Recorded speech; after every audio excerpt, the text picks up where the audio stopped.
ప్రార్థన చేద్దాం. సకల ఆశీర్వాదాలకు కారణభూతుడైన మా పరమ తండ్రి,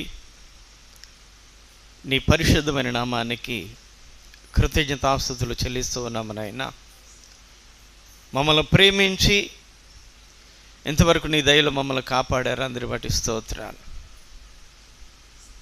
ఇంతవరకు పాటలు పాడి నీ పిల్లలు నీ వాక్యం వినడానికి సిద్ధపడుతూ ఉండగా విని గ్రహించగలిగే మనసు వారికి ఇమ్మని, జ్ఞానంగా బోధించే సామర్థ్యం ఇమ్మని యేసు నామములో అడుగుచున్నాము తండ్రి, ఆమేన్. హల్లెలూయా, హల్లెలూయా, హల్లెలూయా. ప్రియులారా, మనం వాక్య ధ్యానంలోనికి వెళదాం. రక్షకుడైన యేసుక్రీస్తు వారు మనందరినీ రక్షించడానికి లోకానికి వచ్చి ఆయన రక్షణ కార్యాన్ని జరిగించి వెళ్ళిపోయారు. ఈరోజున మనం రక్షింపబడ్డామా, రక్షణలో ఉన్నామా, లేదా ఇంకా రక్షణ అనేది పొందకుండానే ఉన్నామా అనేది ఒకసారి మనం పరిశీలన చేసుకోవాలి. ప్రియులారా, యేసుక్రీస్తు వారు పుట్టినప్పుడే చెప్పారు, పాపులను రక్షించుటకు ఈ లోకానికి వచ్చాను అన్నమాట. ఏమండి, సిలువ మీద కూడా ఆయన మరణము ద్వారా నిన్ను నన్ను రక్షించారు. ఈరోజున మరి మనం రక్షణలో ఉన్నాం, అసలు మన రక్షణను కొనసాగిస్తున్నామా, లేదా రక్షణలో లేకుండానే రక్షింపబడ్డామనే ఆలోచన కలిగి ఉన్నామా? ఇది ఒకసారి మనం పరిశీలన చేసుకోవలసిన విధానం ప్రియులారా. మొదటి తిమోతి పత్రికలో పౌలు గారు చెప్పిన ఒక మాటను చదువుకుని ముందుకు వెళదాం. మొదటి తిమోతికి రాసిన పత్రిక 2వ అధ్యాయము 4వ వచన భాగాన్ని చదువుదాం. ఆయన మనుషులందరూ రక్షణ పొంది సత్యమును గూర్చిన అనుభవ జ్ఞానము గలవారై ఉండాలని ఇచ్చేంచుచున్నాడు. హల్లెలూయా.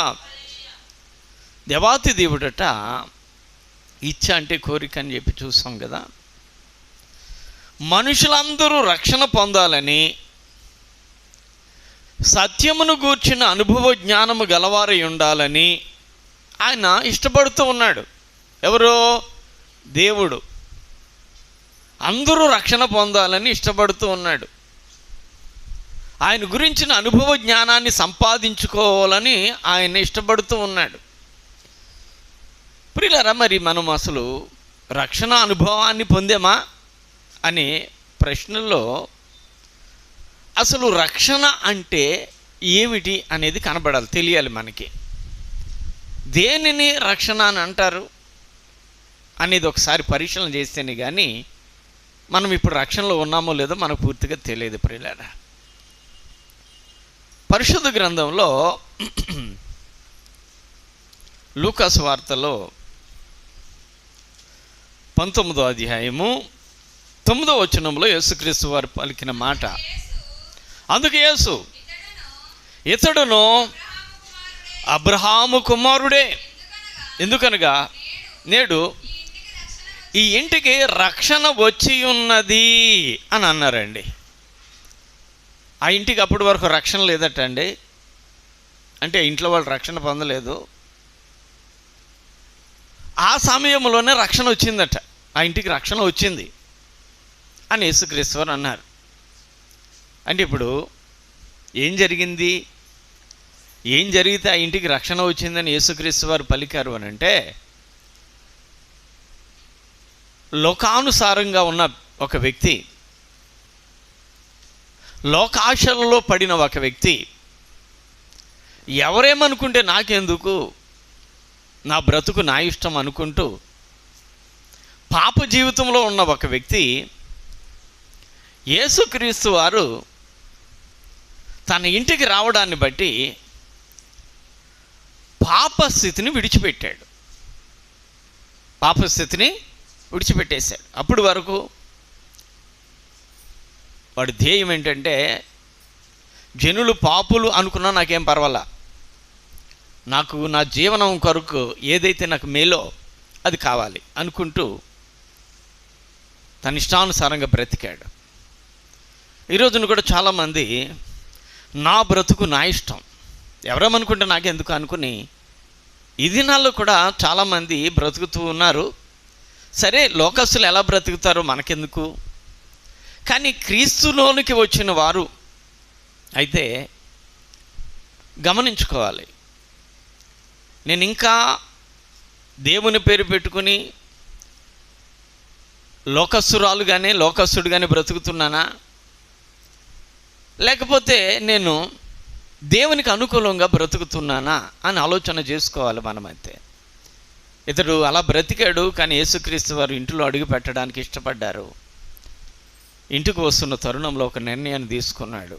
అదేమిటంటే, ఇదంతా పాపపు సొమ్ము, నేను ఉద్యోగం చేసినప్పుడు జీతం వచ్చింది, దాంతోపాటు ఇంకా పాపంతో ఇంకా అధికంగా సంపాదించాను. ఎవరి దగ్గర అయితే నేను అన్యాయంగా తీసుకున్నానని నాకు జ్ఞాపకం ఉందో వారికి మరలా 4 గంటలు వేసి నేను తిరిగి ఇచ్చేస్తాను, నాకు గుర్తున్నంత వరకు తిరిగి చెల్లించేస్తాను. ఇంకా నా జీతంలో సగభాగం మిగిలిపోతుంది, ఆ సగభాగాన్ని నేను బేదలైన వారికి ఇచ్చేస్తాను. ఇది నా నిర్ణయం అని నిర్ణయించుకున్నాడు. అంటే అంతకుముందు ఆ సొమ్ము కొరకు తను నానా రీతిలుగా పాపం చేసిన వాడు ఇప్పుడు పాప నైజాన్ని విడిచిపెట్టడానికి అతడు ఇష్టపడ్డాడు. అందుకని యేసయ్య అన్నారు, ఈ ఇంటికి ఇప్పుడు రక్షణ వచ్చింది అన్నారు. అంటే ఇప్పుడు రక్షణ అంటే ఏంటంటే, ఒక మనిషి పాపస్థితి నుండి మార్పు చెంది నీతిగా బ్రతకడానికి సిద్ధపడేదే రక్షణ. నేను బాప్తిస్మం తీసుకున్నానండి, నేను రక్షింపబడిపోయానంటే బాప్తిస్మము రక్షణకు సాదృశ్యమే. ఎప్పుడు అనంటే, మారు మనసు కలిగి ఇక నా జీవితంలో గత కాలంలో చేసిన వాటిని దేన్ని కూడా నేను జ్ఞాపకం చేసుకోను, నేను ఇక మీదట క్రీస్తు కొరకే నా జీవితాన్ని సమర్పించుకుంటాను అని మారు మనసు కలిగిన బాప్తిస్మం ఎవరైతే పొందుతారో అది నిజమైన రక్షణే. ఏమండి? కాబట్టి ప్రియులారా, ఇక్కడ రక్షణ అనే దానికి సాదృశ్యం ఏమిటంటే, ఒక మనిషి జీవితం మార్పు చెందటం, ఒక మనిషి జీవితం అన్యాయపు స్థితి నుండి, అక్రమమైన స్థితి నుండి, నీతి మాలిన స్థితి నుండి నీతియుక్తమైన జీవితానికి రావడమే రక్షింపబడటం అని బైబిల్ చెబుతుంది. అందుకని ఈ ఇంటికి ఇప్పుడు వచ్చింది రక్షణ, ఇప్పుడు వరకు రక్షణ రాలేదు. ఈరోజు రక్షణ వచ్చింది. ఇతడు కూడా ఇక మీదట అబ్రహాము కుమారుడే, ఇక మీదట అబ్రహాము కుమారుడని యేసుక్రీస్తు వారు చెప్పారు. మరొక సాదృశ్యాన్ని మనం చూద్దాం రక్షణ కొరకు. ప్రియులారా, అపొస్తలుల కార్యాల గ్రంథంలో,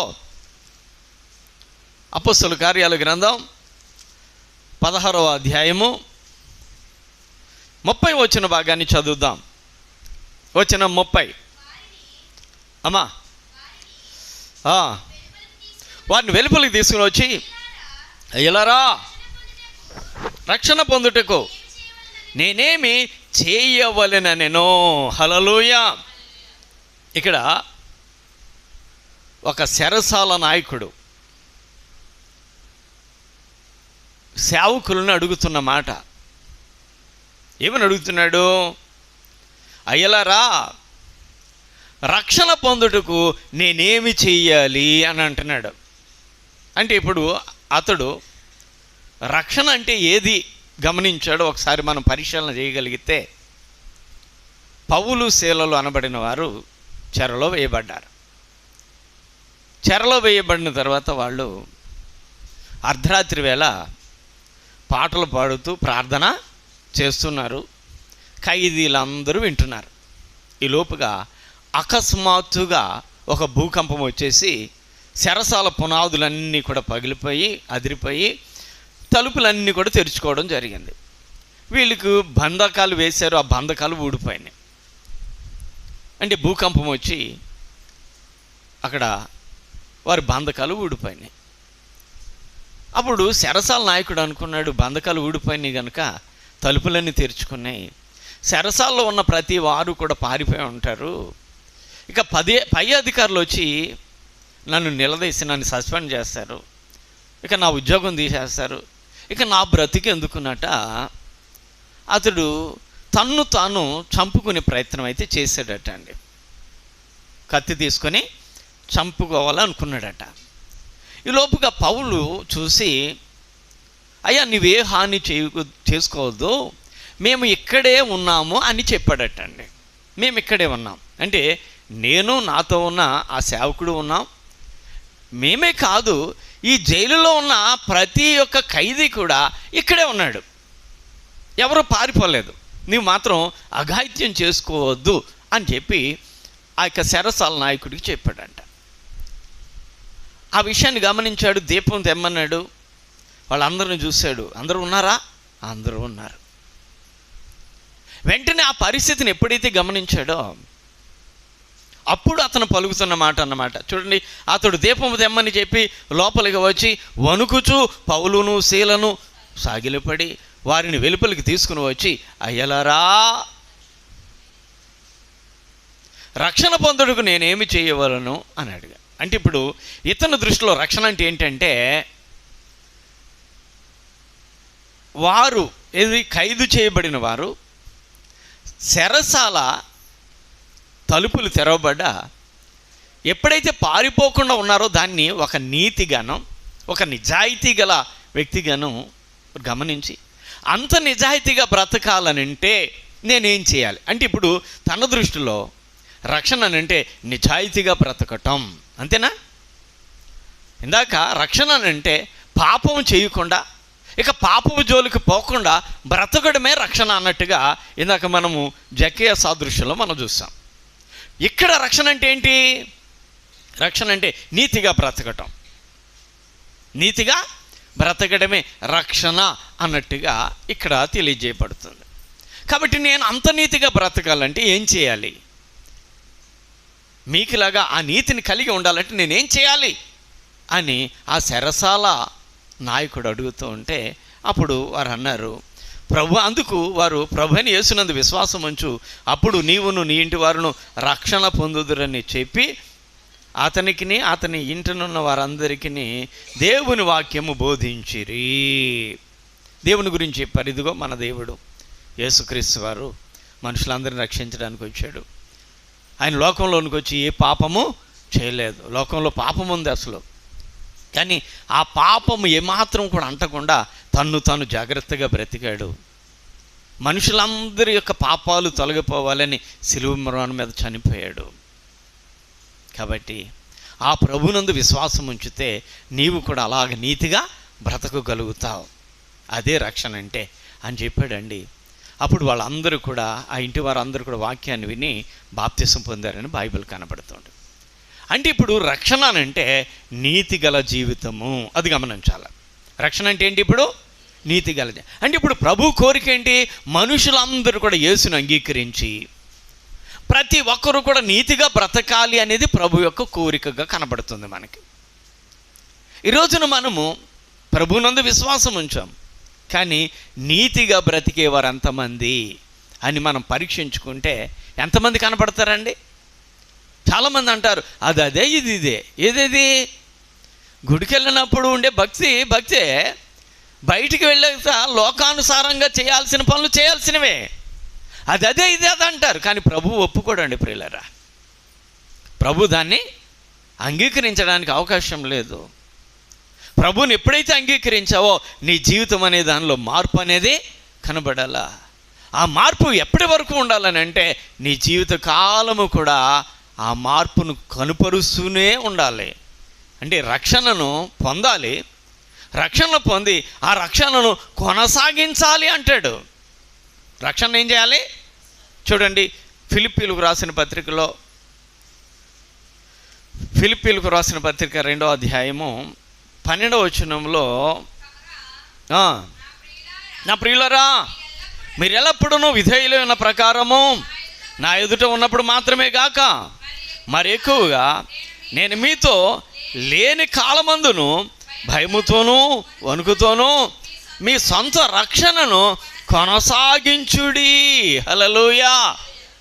మీ సొంత రక్షణను కొనసాగించండి. ఎప్పుడు కూడా భయముతోనూ వణుకుతోనూ మీ సొంత రక్షణ కొనసాగించాలి.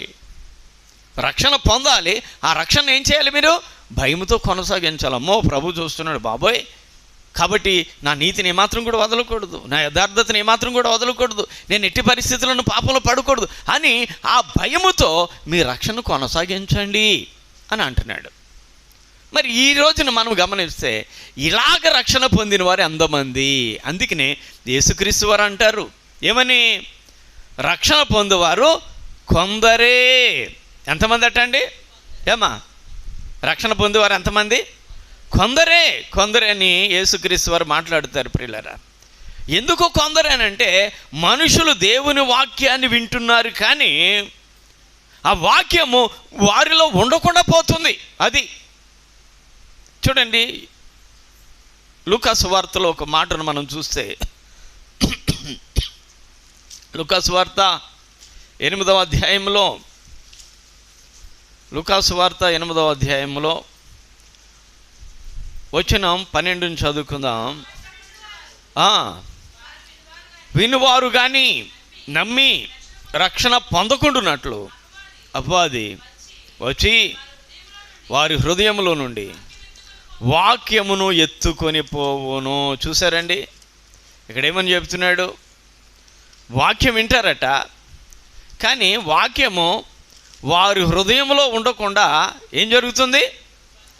వాక్యాన్ని అపవాది ఎత్తుకొని పోతాడు. అపవాది ఏం చేస్తున్నాడు? ఎత్తుకొని పోతున్నాడు. అందుకనే రక్షణ పొందేవారు కొందరే. చూడండి 13వ అధ్యాయం 23వ వచనంలో, ఒకడు ప్రభు ఆ రక్షణ పొందువారు కొద్దిమందేనా అని ఆయనను అడుగగా. చూడండి, రక్షణ పొందేది కొందరేనా? మనుషులందరూ రక్షణ పొందాలని నీవు అనుకుంటున్నావు, కానీ కొంతమందైనా రక్షణ పొందుతారంటే అవును అన్నట్టుగానే యేసుక్రీస్తు వారు సమాధానం చెబుతూ ఉన్నారు. ఎందుకయ్యా కొంతమంది రక్షణ పొందుతున్నారంటే ఇక్కడ అంటున్నాడు వాక్యంలో, వారు నమ్మి వారు హృదయంలో వాక్యాన్ని ఉంచుకునేటట్లుగా లేకుండా అపవాది ఏం చేస్తున్నాడు అంటే వారు హృదయంలో ఉండి వాక్యాన్ని ఎత్తుకుపోతున్నాడు. మన జీవితాన్ని నడిపించేది వాక్యమే. మనం వినిన వాక్యాన్ని వినినట్లుగా అపవాది ఎత్తుకుపోతుంటే ఇంకా నీతి గల జీవితం ఎక్కడ అబ్బుతుంది మనుషులకి? ఏమా, వినిన వాక్యాన్ని వినినట్లుగా అపవాది ఎత్తుకుపోతున్నాడు. ఇక భయముతో వణుకుతోనూ మనం రక్షణ కొనసాగించలేని పరిస్థితులకు వెళ్ళిపోతుంటే ఇంకా రక్షింపబడినట్లుగా సాదృశ్యం ఎలా కనపడుతుంది ప్రియులరా? ఏమండి? కాబట్టి ప్రియులరు, ఈ రోజున చాలామంది యేసుక్రీస్తు వారి యందు రక్షణ అనే దానిలో కొనసాగలేని పరిస్థితుల్లోనే ఉండిపోయారు ప్రియులరా. రక్షణ అనుభూతిని పొందలేని వారిగానే ఉండిపోయారు ప్రియులరా. యేసుక్రీస్తు అయితే మనుషులందరూ రక్షణ పొందాలని ఆశతో ఆయన ఎంతగానో శ్రమ పడ్డాడు ప్రియులరా. యేసుక్రీస్తు వారి పుట్టుకుని గురించి కూడా మాట్లాడినప్పుడు మనకి లూకా సువార్తలో ఒక మాట కనపడుతుంది ప్రియులారా. లూకాసు వార్త 1వ అధ్యాయము 78వ వచన భాగంలో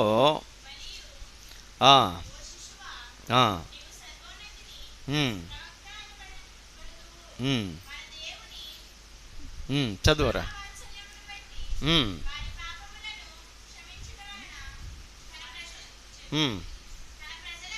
తన ప్రజలకు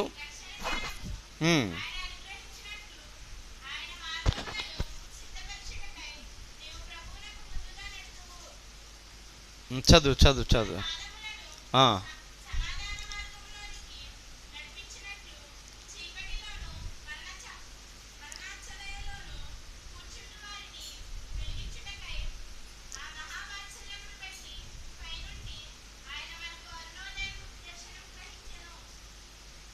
ప్రియులరా, సరే మనం ఇక్కడ గమనిస్తే అనేకమైన మాటలు ఉన్నాయి. అంత పై భాగంలోకి వెళ్ళిపోదాం. అంటే ఇక్కడ 76 నుండి 79 వరకు అని ఉంది. 75 నుండి ఒకే పెద్ద పదము కనబడుతుంది. ప్రియులరా, మనం చివరి భాగంలో ఒక భాగాన్ని చదువు. 75 చివరి వచనాల్లో మనం శత్రువుల చేతి నుండి విడిపింపబడి మన జీవితకాలం అంతయు నిర్భయులమై ఆయన సన్నిధిని పరిశుద్ధంగాను నీతిగాను ఆయన సేవించను అనుగ్రహించుటకు ఈ రక్షణ కలుగజేసాను అన్నాడు. అంటే రక్షణ ఎందుకు ఇచ్చాడు అని అంటే ఆయనట మనం పరిశుద్ధంగా నీతిగా సేవించాలనే ఉద్దేశంతో ఈ రక్షణ భాగ్యాన్ని మనకు అనుగ్రహించాడటండి. మనము శత్రువుల చేతి నుండి విడిపించబడి జీవితకాలం అంతా కూడా నిర్భయములుగా జీవించాలని రక్షణ ఇచ్చాడంట. సాధారణంగా తప్పు చేసినాడు భయపడతాడు, తప్పు లేనివాడు ధైర్యంగా ఉంటాడు, మనకు తెలుసు. ఇప్పుడు నిర్భయులమై అంటే ఏ తప్పు లేని వారమై, ఏ తప్పు చేయలేని వారమై మనం నిర్భయులమై జీవించాలని రక్షణ ఇచ్చాడటండి దేవుడు. కాబట్టి ఆయన యేసుక్రీస్తు ద్వారా కలిగించిన ఈ రక్షణను మనం కలిగి ఉండి ఆ రక్షణను మనము కొనసాగించడానికి మనం సిద్ధపడాలి. ఈ రక్షణ మనకు ఎలాగా వస్తుంది అనే విషయాన్ని మనం గమనిస్తే ప్రియులారా, కేవలము అది వాక్యము ద్వారానే, సువార్త ద్వారానే రక్షణ పొందుతాము అని చెప్పి బైబిల్ చెప్తుంది. 1 కొరింథీయులకు రాసిన పత్రికలో 1 కొరింథీయులకు రాసిన పత్రిక 15వ అధ్యాయంలో మనం చూస్తే 2వ వచన భాగంలో చూద్దాం. మీరు దాన్ని అంగీకరించితిరి, దాని యందే నిలిచి ఉన్నారు, మీ విశ్వాసం వ్యర్థమైతేనే కానీ నేను ఏ ఉపదేశానుసారంగా రూపంగా సువార్త మీకు ప్రకటించుతునో ఆ ఉపదేశమును మీరు గట్టిగా పట్టుకొని ఉన్న ఎడల ఆ సువార్త వలననే మీరు రక్షణ పొందువారే యుందురు. అంటే నీతిగా బ్రతికే జీవితం ఎలా అబ్బుతుంది మనకంటే కేవలము సువార్త వలననే అంటున్నాడు. అంటే దేవుని మాటలు వినడం వలననే, యేసుక్రీస్తు వారి రక్షణ సువార్తను మనం వినడం వల్లనే మనకేమవుతుందంటే రక్షణ అనేది ప్రియులారా మనకు అబ్బుతూ ఉంటుందండి. అప్పుడు రక్షణ గలవారమే ఉండే అవకాశం ఉంటుంది. అందుకనే ఇక అపవాది మాటలు వినకుండా చేస్తే చాలు. ఉదయం ఎంత అయింది ఇప్పుడు? టైము 6 అయింది కదా. మరి ఉదయకాలపు ఆరాధనలో మనం ఉన్నాం. ప్రాతకాల ఆరాధన ప్రశాంతమైన మనస్సు ఉంటుంది. సాధారణంగా కాస్త ఎండకి కొలిది మనసు గలిబిలిగా ఉంటుంది అంటారు. ఇప్పుడు ప్రశాంతకరమైన వాతావరణంలో దేవుని సన్నిధిలో ఉన్న మనం ఎంత ప్రశాంతతతో వాక్యాన్ని వింటున్నాము అని అంటే చెప్పండి, ఎంత ప్రశాంతం వింటున్నారు మీరు? మీ ముఖాలు నేను చూస్తే అర్థమవుతుంది, అవునా? ఎంతోమంది అసలు ఈ మాటలు మాకు వద్దు అన్నట్టుగానే ఉన్నారు. ఇక్కడ కూడి ఉన్న ఈ కొద్దిపాటి మందిలోనే అసలు ఈ మాటలు మాకు వద్దయ్యా అన్నట్టుగా చాలా నిర్లక్ష్యంగా ఉన్నారు. మరి ఇంకేంటి రక్షణ ఎలా వస్తుంది చెప్పండి? సువార్త వలననే రక్షణ వస్తుందని, రక్షణ కొద్ది మందికి అని వాక్యం చెబుతున్నప్పుడు వాక్యం అంటే ఎంత ఆరాటం ఉండాలి, ఎంత ఆతృత ఉండాలి, ఎంత తపన ఉండాలి, ఎంత కోరికతో ఉండాలి మనం కదా. కానీ ఆ తపన లేదు అంటే కారణం ఏంటి? ఎవరి వల్ల? ఇందాకనే మనం చూస్తాం, వాక్యము ఎత్తుకొని పోవును. ఎవడున్నాడు? దైవ విరోధైన అపవాదం ఉన్నాడు. వాడు ఏం చేశాడంటే, నువ్వు గుడికి వెళ్తావా, ఓకే వెళ్ళు, కనబడి చెప్తారు మాటలు, ఆ మాటలు ఆసక్తితో వినకో, నిర్లక్ష్యంగా ఉండు అని వాడు చెప్పి పంపించాడు. ఇప్పుడు వాళ్ళు ఎవరు అని అంటే అపవాది జనులు. గోధుమలు గురుగులు ఒకే పొలంలో ఉంటాయి అన్నాడా? ఉంటాయి అన్నాడు. గోధుమలు గురుగులు ఒకే పొలంలో ఉంటాయట. పెరికేమన్నాడా? వద్దన్నాడా? వద్దన్నాడు. దూతలైతే అంటున్నాయి, గురుగుల వల్ల గోధుమలు పాడైపోతాయి, పంట నష్టపోతాం, ఎందుకంటే సారమంతా అయ్యా తీసేసుకుంటాయి, కాబట్టి అసలు పొలంలోనే ఉండకుండా పీకేస్తామయ్యా అన్నారట. అప్పుడు యజమానుడు ఏమన్నాడు? అయ్యే అలా చేయవద్దు, అమ్మో ఒక్క గోధుమ గింజ పాడైపోయిన ప్రమాదమే మనకే. గురుగుల గురించి ఆలోచించి గోధుమలు పాడు చేసేస్తాం మనం, కాబట్టి పెరకు దళ ఉంచేయండి, ఎంత తీసుకుంటే తీసుకునేవాడి సారాన్ని అలా వదిలేయండి, కోతకాలం ఒకటి వస్తుంది, అప్పుడు దానికి దీనికి వ్యత్యాసం కనబడుతుంది. గురుగు అనేది ఏపుగా ఎదిగి పైన బాగా ఉంటుంది, గోధుమ మొక్క ఇంకా కింద భాగంలో ఉంటుంది. అప్పుడు కోతలను పంపిస్తాను, పైకి ఎదిగిన దాన్ని కోసేసి పక్కకి పేర్చేస్తారు, ఆ తర్వాత అసలు పంటను కోయిస్తాను, హల్లెలూయా అని చెప్పాడు. కాబట్టి గురుగులు మనం ఏం చేయలేం, చేస్తామంటారా? కానీ బైబిల్ గ్రంథ మాటలని ఆశతో ఆసక్తితో వినేటట్లుగా సిద్ధపడాలి.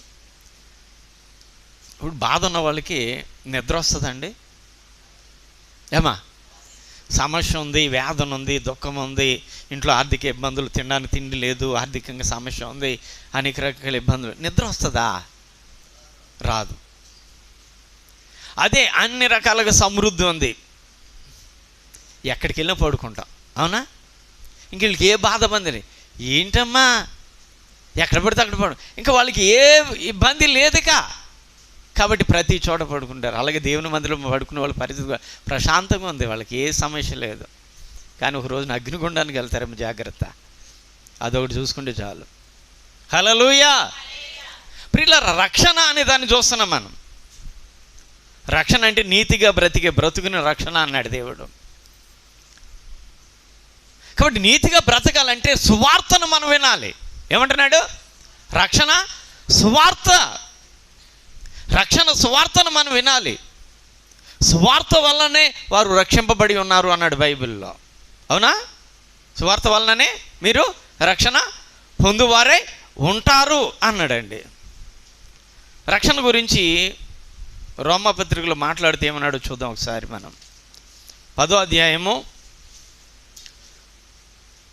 రోమాపత్రిక 10వ అధ్యాయము 9వ వచన భాగాన్ని చదివినట్లయితే, యేసు ప్రభు అని నీవు నోటితో ఒప్పుకో, దేవుడు మృతుల్లో నుండి ఆయన లేపనని నీ హృదయమందు విశ్వసించిన ఎడల నీవు రక్షింపబడతావు. అంటే నీతియుక్తమైన బ్రతుకు నువ్వు బ్రతకాలంటే యేసుక్రీస్తు వారి మరణాన్ని ఒకసారి జ్ఞాపకం చేసుకోవాలా. ఆయన మరణమే నీకు నీతిగల బ్రతుకుని ఇస్తుంది. ఆయన మరణం జ్ఞాపకం లేకపోతే నీకు నీతిగా బ్రతికే అవకాశం నువ్వు కలిగి ఉండవు అని ఇక్కడ ఏమంటున్నాడో తెలుసా? యేసు ప్రభువు అని ఒప్పుకోవాలంట. ఏమండి? మృతులలో నుండి ఆయనను దేవుడు లేపాడని హృదయంలో విశ్వసించాలట. అప్పుడే నీవేమవుతావు అంటే రక్షింపబడతావు. అంటే యేసుక్రీస్తు వారు మృతుల్లో లేరు, తిరిగి లేచారు, తండ్రి అయిన దేవుడు ఆయనను లేపాడు అని ఎవరైతే నమ్ముతారో వారు రక్షింపబడతారు అని అన్నాడండి. అంటే యేసుక్రీస్తు వారి మరణ పునరుద్ధానాల గురించి ఎవడైతే పూర్తి అవగాహన కలిగి ఉంటాడో, ఆయన మరణము నా పాపము నిమిత్తమని, ఆయన పునరుద్ధానము నా నిత్యత్వం కొరకని ఎవడైతే తెలుసుకుంటాడో వాడే రక్షింపబడతాడు అన్నారండి. అవునా? పునరుద్ధాన పండుగ చేసాం కదా, చేసామా? ఏమా? చాలా చోట్ల ప్రపంచమంతా చేస్తారు ఆర్భాటంతో, ఆనందంతో. చాలామంది పునరుద్ధానాన్ని జ్ఞాపకం చేసుకోకుండానే పండుగ చేసేస్తూ ఉంటారు.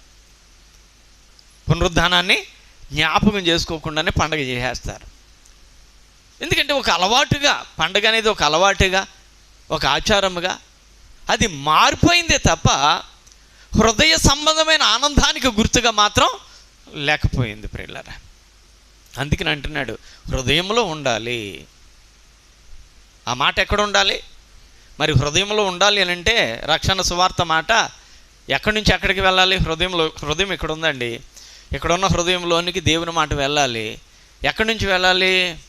తల భాగంలో నుంచి వెళ్ళాలి, తల భాగంలో నుంచి అది హృదయంలోనికి చేరాలి, దేహంలోనికి. కాబట్టి చెవులు చాలా జాగ్రత్తగా ఆసక్తితో వినాలి. చెవి గలవాడు వినుగాక అని ఆత్మ చెబుతున్న సంగతులు చెవి గలవాడు వినుగాక అని పదే పదే ప్రకటన గ్రంథంలో చెబుతూ ఉంటారు. మనం చెవులు ఇచ్చింది వినడానికి. ఈ రోజున చెవులు ఎందుకు పనిచేస్తున్నాయి అంటే లోక సంబంధమైన ప్రతి మాట తెలుసుకోవడానికి పనిచేస్తున్నాయి. వాటి మీద ఉన్న ఆసక్తి దేవుని మాట మీద లేదండి ఆసక్తి. అవునా కదా? ఎవరైనా ఏదైనా సంగతి ఏం జరిగింది అని ఓకే పదే రొక్కించి మరీ అడుగుతూ ఉంటాం. ఏమా ఒకసారి మనకు తెలిసిందైనా వాళ్ళేం చెప్తారో అని మళ్ళా అడుగుతూ ఉంటాం. కానీ వాక్యం ఒకసారి విన్న తర్వాత రెండోసారి వినాలనుకుంటే నాకు తెలిసిలే అనుకుంటా. అంటే లోకానికి ఉన్న ఆసక్తి, లోక మాటకున్న ఆసక్తి దేవుని మాటకు వస్తుందా? ఇస్తున్నామా అని అంటే ఇవ్వలేకపోతున్నాం. దయచేసి అలా ఉంటే రక్షణ కోల్పోతాం ప్రియులారా. దేవుని సువార్త వల్ల మనకు రక్షణ వస్తుంది.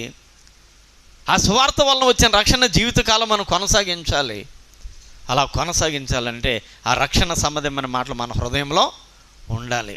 అమ్మో, నా దేవుడు నా కొరకు చనిపోయాడు, నా పాపం కొరకు నేను మరలా పాప పనులు చేయకూడదు, నీతిగా బ్రతకమని ఆదేశం ఇచ్చాడు. ఉన్నంతకాలము కాకై కలకాలం జీవించే కంటట పందేయనా హంసై 6 మాసాలు జీవించటం మేలు అంటారండి. కాకికిని హంసకిని వ్యత్యాసాన్ని చూపిస్తారండి. ఏమండి, ఈ హంస అనేదట పాలు తాగేటప్పుడు పాలలో నీళ్లు కలుపుతూ ఉంటారు సాధారణంగా. ఎందుకంటే ఆ గేదె పాలు తీసినట్టు పొయ్యకూడదట. మరి ఆచారం ఏంటో నాకైతే తెలియదు. నేను అడిగాను కొంతమందిని, ఏమనంటే ఏంటండి చిక్కగా ఉండకుండా పలచగా ఉంటే పాలు కారణం ఏంటి, గేదె అలాగిస్తుంది అంటే కాదండి చిక్కని పాలు పోయకూడదట అండి అన్నారు. ఏమిటి అని అడిగా. పోయకూడదండి, నీళ్ళు ఎంతో కొంత నీళ్ళు కలపాలండి, నీళ్లు కలిపే పోయాలండి పాలు అన్నారు. మరి ఆ సిద్ధాంతం ఏంటో నాకు పూర్తిగా ఇంకా తెలియలేదు. ఇక మరి నెట్లో అడిగితే ఎవరన్నా చెబుతారేమో. ఏం మరి ఎలాగైతే ఇంకా పూర్తిగా నాకు అవగాహన రాలేదు. కానీ ఈ హంసకున్న లక్షణం ఏంటంటే పాలులో కలిసిన నీళ్లను అది త్రాగేటప్పుడు నీళ్లను వదిలేసి పాలునే తాగుతుందట. అది దానికున్న గొప్ప లక్షణం. సాధారణంగా పాల్లో ఉన్న నీళ్లు మనం తీయగలమా? పెరిగి చేద్దామని పొయ్యి మీద పెడితే మరిగితేనే కానీ అవి చిక్కని పాలుగా అయ్యే అవకాశం ఉండదు కదా. కానీ ఈ హంస చేసే పని ఏమిటంటే పాలలో కలిసిన నీళ్లను వేరు చేసేసే గుణం ఉందంట దానికి. అలాగా ఆ వ్యత్యాసాన్ని, పాపానికి నీతికి ఉన్న వ్యత్యాసాన్ని తెలుసుకొని పాపస్థితి కలగకుండా ఉంటే కొద్ది కాలం బ్రతికిన చాలు అనేది ఒక నానుడి ప్రియులరా. కాబట్టి రక్షణ అనే విషయంలో ప్రియులరా బైబిల్ చెబుతుంది నీతిగా బ్రతకడమే రక్షణ. ప్రభువును కలిగి నీతిగా బ్రతకడమే రక్షణ. అంతేగాని నేను రక్షణ పొందాను, బాప్తిసం పొందాను, నేను బలారాధన పొందుతున్నాను కాబట్టి నేను రక్షింపబడ్డాను అంటే ఇది రక్షణకు సాదృశ్యము కాదు. బాప్తిస్మము రక్షణకు సాదృశ్యంగా ఉంటుంది, మారు మనసు పొంది రక్షణ ఆ బాప్తిస్మము పొందినప్పుడు. కానీ నీతియుక్తమైన బ్రతుకే రక్షణకు సాదృశ్యము అని బైబిల్ మనకి తెలియపరుస్తుంది ప్రియులారా. అయితే మనము ఈ రక్షణను కొనసాగించుకునే విషయంలో బైబిల్ ఏమంటుందో ఒక మాటను చూద్దాం. మార్కు సువార్తకు వెళ్ళి ఒక మాటను చదువుకుందాం ప్రియులారా. మార్కు సువార్త 13వ అధ్యాయం 13వ వచన భాగానికి వెళదాం. నా నామము నిమిత్తము అందరి చేత మీరు ద్వేషింపబడతారు, అంతము వరకు సహించిన వాడే రక్షణ పొందును. హల్లెలూయా. ఇక్కడ చెబుతూ ఉన్నాడు. అంటే రక్షణ అనేది మధ్యలో మిస్ అయిపోతే రక్షింపబడడానికి అవకాశం లేదన్నట్లుగా బైబిల్ చెబుతూ, మరి నా నిమిత్తం మీకు కొంచెం సమస్యలు ఏర్పడతాయి, మీరు అందరి చేత కూడా ద్వేషం పడతారు, గౌరవింపబడరు, ద్వేషం పడతారు. ఈ ద్వేషం పడుతున్నప్పుడు మీరేం చేయాలంటే సహించుకోవాలి. ఎవరన్నా మిమ్మల్ని ద్వేషిస్తుంటే ఆ ద్వేషపు మాటలని మీరేం చేయాలంటే సహించాలి. ఇక్కడ అంటున్నమాట అంతము వరకు సహించిన వాడెవడో వాడు మాత్రమే రక్షింపబడతాడు చివరికి. అంటే మన సహనం ఎంతవరకు ఉండాలి అంటే, మనల్ని ఎవడైనా ద్వేషించి దూషించి మాట్లాడుతుంటే వాటిని సహించుకుంటూ వెళ్ళిపోవాలంట రక్షణ పొందుకున్నవాడు. ఏమండి? అప్పుడు మాత్రమే మన రక్షణ మనం కొనసాగించగలమన్నట్లు బైబిల్ మనకి తెలియపరుస్తుంది ప్రియులారా. కాబట్టి రక్షణ అంటే ఇది అని బైబిల్ ఈ రోజున మనకు తెలియపరిచింది. కాబట్టి నువ్వు రక్షింపబడ్డావా అని రుజువు కావాలనంటే నీతిగా బ్రతికితే రక్షింపబడినట్లు. నీతియుక్తమైన బ్రతుకు నీలో లేకపోతే నువ్వు రక్షణ పొందనట్లే లెక్క. రక్షణ అనేది వాక్యం ద్వారా వస్తుంది. ప్రభువైన యేసుక్రీస్తు నామం ద్వారా అది మనం పొందగలుగుతాం. కాబట్టి యేసు నామము ద్వారా సువార్త ద్వారా రక్షణ మాటలు పొందిన మనము వాటిని నమ్మి విశ్వసించి హృదయంలో ఉంచుకొని ఆ ప్రకారంగా మన జీవితాన్ని మార్చుకుని నడిస్తే ప్రభుకి ఆనందం కలిగే అవకాశం ఉంది. అందుకని అన్నాడు ప్రభువారు, మనుషులందరూ ఇలాంటి రక్షణ పొందాలి. నేను ఇచ్చిన రక్షణ అందరూ కూడా పొంది అనుభవంతో కూడిన జ్ఞానాన్ని సంపాదించుకోవాలి అందరూ అని చెప్పట ఆయన ఆశపడుతూ ఉన్నాడని బైబిల్ మనకి చెప్పిన మాటలు గమనించుకుని ప్రియులారా, రక్షణకు ఏదైతే మూలముగా ఉందో ఆ మూలాన్ని మనం గమనించి ఆ మూల విధానాలని మనం అనుసరించి నడవాలని ప్రభు చూస్తున్నాడని తెలుసుకోవాలని కోరుతూ ఎంతటితో ఈ మాటలని ముగిస్తున్నాను. దేవుడి కొద్ది మాటలు మనందరి వినికిడిలో భద్రము చేయుగాక. ఆమేన్. ప్రార్థన చేద్దాం. సకల ఆశీర్వాదాలకు కారణభూతుడా, ప్రేమ కనికరమ కలిగిన మా పరమ తండ్రి, స్తోత్రాలు, వందనాలు నాయన. ఈ సమయంలో నీ పిల్లలకు రక్షణ సువార్తను అందించాను ప్రభువా. అసలు రక్షణ అనే దానికి అర్థం ఏమిటి, నేను రక్షింపబడ్డాను అనే జీవితానికి మూలం ఏమిటి అనే విషయాన్ని మేము చూస్తే మీరు లేఖనాల్లో చెప్పారు. అందరూ కూడా రక్షణ పొందాలని ఆశపడ్డారు. అయితే ఆ రక్షణకు సాదృశ్యమైనది ఏమిటి అన్నప్పుడు మీరు అన్నారు, ఇదిగో ఈ ఇంటికి ఇప్పుడే వచ్చిందని జక్కయ్య గురించి మాట్లాడారు. అంటే రక్షణ అంటే మార్పు కలిగిన జీవితము అన్నట్లుగా అక్కడ చూపారు. మరలా మేము చూసినప్పుడు అపొస్తలుల కార్యాల్లో రక్షణ అనేది జీవితంలో నీతిగా కూడిన జీవితము, నీతియుక్తమైన జీవితము అని మీరు అక్కడ చూపించారు. అవును ప్రభువా, చెరసాల పునాదులు కదిలి అయినా ఆ యొక్క తలుపులు తెరుచుకున్నాయి, వారికి వేసిన బంధకాలు ఊడిపోయాయి. కానీ వారు ఎంత మాత్రమును కూడా అక్కడ నుండి పారిపోలేదు. అదే రక్షణ జీవితం అన్నట్లుగా ఆ చెరసాల నాయకుడు చూశాడు కనుక నేను కూడా ఇలాగ నిజాయితీగా బ్రతకాలంటే ఏం చేయాలి అని అడిగాడు. అంటే రక్షణ అంటే నిజాయితీతో కూడిన బ్రతుకు అని అక్కడ మాకు అర్థమిస్తూ ఉంది. కాబట్టి ప్రభువా, నీ పిల్లలు ఇక మీదటనైనా ఈ రక్షణ విధానంలో నడవడానికి తగిన సిద్ధపాటునివ్వండి. ఏదో పైపై మాటలతో నేను రక్షింపబడిపోయాను అని చెప్పడము కాదు, కానీ ఆ రక్షణను వారి జీవితంలో చూపించి నిన్ను మహిమపరుస్తూ వారికి కావలసిన ఈవులు పొందుకుంటూ ఆనందించేవారిగా చేయమని, వినిపించిన వాక్యాన్ని హృదయంలో భద్రంగా ఉంచమని రక్షకుడైన యేసు నామములో అడుగుచున్నాము పరమ తండ్రి. ఆమేన్.